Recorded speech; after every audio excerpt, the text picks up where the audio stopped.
Hey guys, Mike here. So today, I'm here to talk to you about 1974's Young Frankenstein, starring Gene Wilder as Dr. Frederick Frankenstein. In Young Frankenstein, an American grandson of an infamous scientist sets out to prove that his grandfather wasn't as crazy as everyone thought he was. However, one day, he is invited to Transylvania, where he discovers the process of reanimating a corpse. And so we have Young Frankenstein. So guys, today's film was requested by my dad, who has for a long time been asking me to watch this film. And it's kind of odd that he hasn't actually made me watch this movie sooner, because quite a lot of the older films that I watch are because of my dad. Pretty much most of the old 70s or 80s action / comedy movies that I saw were because of my dad. And I'm surprised he never actually made me watch this one when I was younger, but nevertheless, I watched it now, so what do I think of Young Frankenstein? Well, first of all, it's always quite funny with Gene Wilder because I can never get his name right the first time. I usually go to say Gene Hackman, no, Gene Kelly, no, Gene Wilder, just every time, except pretty much for right now. But to start off with Gene Wilder, I really liked him in this film because every good comedy needs a straight man. Now, usually the purpose of the straight man, I believe,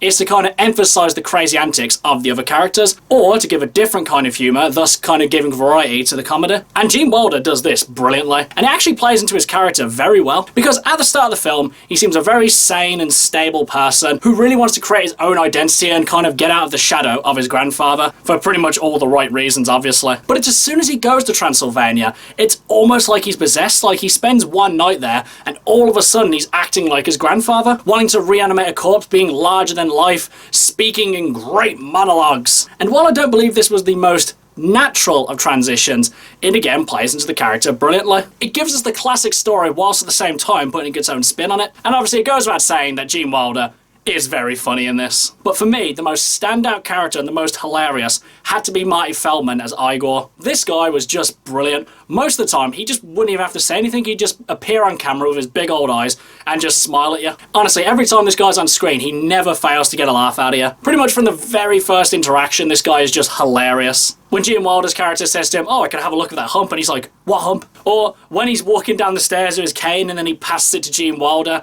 to let him walk down the stairs. Honestly, just everything this guy did, absolute brilliance. And then, of course, you've got Peter Boyle as the monster, who really doesn't have any lines except, towards the end. So he has to rely on his physicality to sell his performance. And honestly, it's amazing how much this guy does with so little. Because for the most part, his lines consist of "ah" or "urgh." And again, like Wilder's character, it feels like the classic character with its own unique spin on it. And speaking of classic, I just love the way this film was presented in the old black and white style, mainly to reflect the older style of the 30s and 40s movies, but also to make it stand out more. Honestly, probably the one scene that I really wish that I didn't see before watching the movie was the musical number towards the end, because it just pretty much comes out of nowhere, though it is pretty much one of the things that Mel Brooks is known for. Doesn't really matter what it is, just putting a show tune towards the end, the audience will love it. And this scene would have been much better had I not seen it beforehand. And it's just all the different styles of comedy that are really brought into this movie as well. Pretty much from slapstick, misunderstandings, double entendres,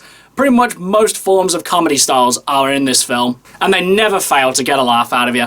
And I knew this film was going to be funny, but I just had no idea how hilarious it would be. Granted, I would say that the first two acts in the movie were definitely funnier than the end, because if I'm being entirely honest, it does kind of trail off a little bit towards the end. Not from a story perspective, just more from a comedy standpoint, because at the end it starts to get a bit more serious. There really hardly anything in this movie can be taken seriously. And that's not to say the ending wasn't funny, it's just the first two acts were definitely much funnier. Overall, guys, I really love this film. I knew I was going to like it, but I had no idea how hilarious this movie would be. All the characters are insanely funny, the sets look amazing, I love the way this movie was filmed, and just everything about it was just extremely entertaining. But do I think you guys should watch this one? Absolutely. If you haven't already seen Young Frankenstein, then you need to check this movie out. It is one of the great comedy classics that everyone should watch. Okay guys, that's my review of Young Frankenstein. Do you love it? Do you hate it? What do you think I should watch next? Whatever it is, drop it in the comments below. Until next time, I've been Michael.